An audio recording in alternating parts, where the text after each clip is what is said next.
তাপদাহের খবর জানাতে কুষ্টিয়া থেকে সহকর্মী নাহিদ হাসান তিতাস ও টাঙ্গাইল থেকে আতিকুর রহমান আতিক যোগ দিচ্ছেন আমাদের সঙ্গে।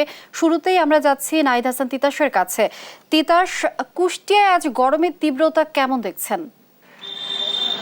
ধন্যবাদ লিনিয়া। আসলে সারা দেশের মতো কুষ্টিয়ার কিন্তু একই অবস্থা, অর্থাৎ তীব্র দাবদাহ চলছে আজ গত 2 সপ্তাহ ধরে। 2 সপ্তাহ ধরে তীব্র দাবদাহে কিন্তু জনজীবন হাঁপিয়ে উঠেছে, অর্থাৎ তীব্র গরমের ফলে হাঁসফাঁস অবস্থা, কোথাও কোনো স্বস্তির খবর নেই। ঘরে বাইরে সব জায়গায় কিন্তু শুধু গরম আর গরম। আমি যদি জানাই যে এই যে তীব্র দাবদাহে সবচেয়ে বেশি বিপাকে পড়েছে যারা খেটে খাওয়া নিম্ন আয়ের মানুষ, অর্থাৎ শ্রমজীবী মানুষ, রিক্সা চালক থেকে শুরু করে ভ্যান চালক যারা রয়েছে তারা কিন্তু সবচেয়ে বিপাকে পড়েছে, কারণ তাদের আয় কমে গিয়েছে এবং তারা যাত্রী পাচ্ছে না, যার কারণে তারা সংকটের মধ্যে রয়েছে।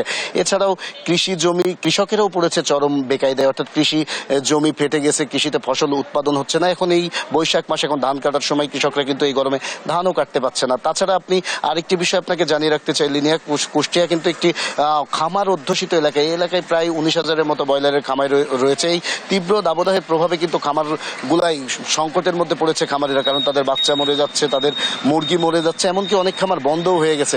এছাড়াও কুষ্টিয়ায় সবচেয়ে যে তীব্র সংকটের মধ্যে পড়েছে এটা খাল বিল নদী নালা শুকিয়ে গেছে, যার ফলে কিন্তু টিউবওয়েলে পানির সংকট দেখা দিয়েছে, অর্থাৎ কোনো টিউবওয়েলে পানি উঠতেছে না।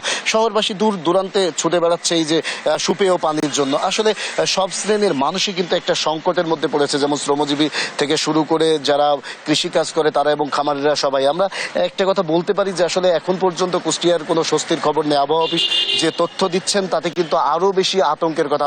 আজকের কুষ্টিয়ার আবহাওয়া 40.8 ডিগ্রি সেলসিয়াস। তবে আবহাওয়া অফিস যেটা বলছে যে এই তাপমাত্রা কিন্তু আগামীতে আরো বাড়বে, অর্থাৎ এখন পর্যন্ত কোনো বৃষ্টির সম্ভাবনা নেই। সর্বশেষ আমি এতটুকুই বলতে পারি যে গত 2 সপ্তাহ টানা এই দাবদাহের প্রভাবে কিন্তু কুষ্টিয়ার জনজীবন হাঁপিয়ে উঠেছে। এই ছিল কুষ্টিয়া থেকে তীব্র দাবদাহের সর্বশেষ খবর। আমি চলে যাচ্ছি টাঙ্গাইলে, সেখানে রয়েছেন সহকর্মী আতিক।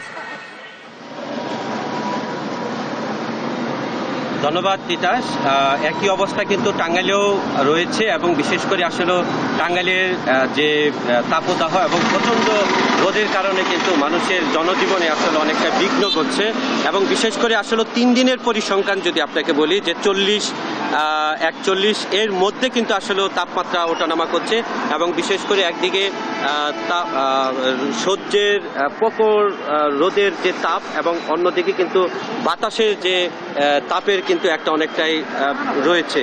এবং আপনি জানেন যে হাসপাতালগুলোতেও কিন্তু একই অবস্থায় এবং ঠাঁই নেই। গরমের বিভিন্ন অসুখ বিসুখ এবং বিভিন্ন ধরনের রোগ কিন্তু হচ্ছে এবং বিশেষ করে আসলে এর মধ্যেও কিন্তু অনেকটা লোডশেডিংয়ের মধ্যে পড়েছে গ্রামগঞ্জে। এবং আপনি জানেন যে এই মানুষ কিন্তু আসলে খুব একটা ঘর থেকে কিন্তু বেরই হচ্ছে না এবং অনেক জায়গায় কিন্তু আসলে এই বৃষ্টির জন্য বিভিন্ন মসজিদ এবং বিভিন্নভাবে কিন্তু তারা কিন্তু বৃষ্টির জন্য প্রার্থনা করছেন। তো আসলে বলা চলে যে এই অবস্থায় আসলে অনেকটাই জনজীবন উচ্ছিষ্ট রয়েছে। আমরা একটু কথা বলবো, কী অবস্থা এই গরমে আসলে কেমন আসলে মনে হচ্ছে? গরম আসলে যা গরম পড়ছে মানুষ ঘর থেকে বাইরে যেতে পারতেছে না। আবার যে পরিমাণ তাপ মানুষ আসলে করার সে সবাই যেতে তারা কর্মক্ষেত্রে বাইরে করছে, গাড়ি ঘোড়া রাস্তাঘাটে খুব কম আছে। আর বিদ্যুতের অবস্থাটা শহর অঞ্চলে ভালো আছে, কিন্তু মফস্বল এলাকা দিয়ে বিদ্যুতের লোডশেডিংটা বেশি পড়ে গেছে।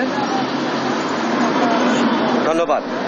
আসলে এই একদিকে যেমন গরম, অন্যদিকেও কিন্তু লোডশেডিংয়ের একটা অনেকটাই বিদ্যুতের অনেকটাই সমস্যা রয়েছে এবং আপনি জানেন যে বিশেষ করে শিশু তাদের কিন্তু রোগ কিন্তু বেশি হচ্ছে এবং হাসপাতালে কিন্তু বিভিন্নভাবে আমরা খবর নিয়েছি যে সেখানে কিন্তু অনেক রুগীরা কিন্তু তারা ভিড় করছেন এবং বয়স্করাও কিন্তু অনেকটাই ভিড় করছেন। বলা চলে যে আসলে মানুষের এই গরমে কিন্তু অনেকটাই অতিষ্ঠ হয়ে রয়েছেন এবং আবহাওয়া অফিস বলেছে যে আসলে এরকম এই মাস পুরাটাই এরকম থাকবে বলে তারা জানিয়েছেন। এই ছিল আমার কাছে সর্বশেষ টাঙ্গাইলের তাপদাহ নিয়ে। জিমিয়া, অসংখ্য ধন্যবাদ আপনাদের দুজনকে আমাদের সঙ্গে যুক্ত হবার জন্য। দর্শক, তীব্র তাপদাহের খবরাখবর জানছিলাম সহকর্মীদের কাছ থেকে।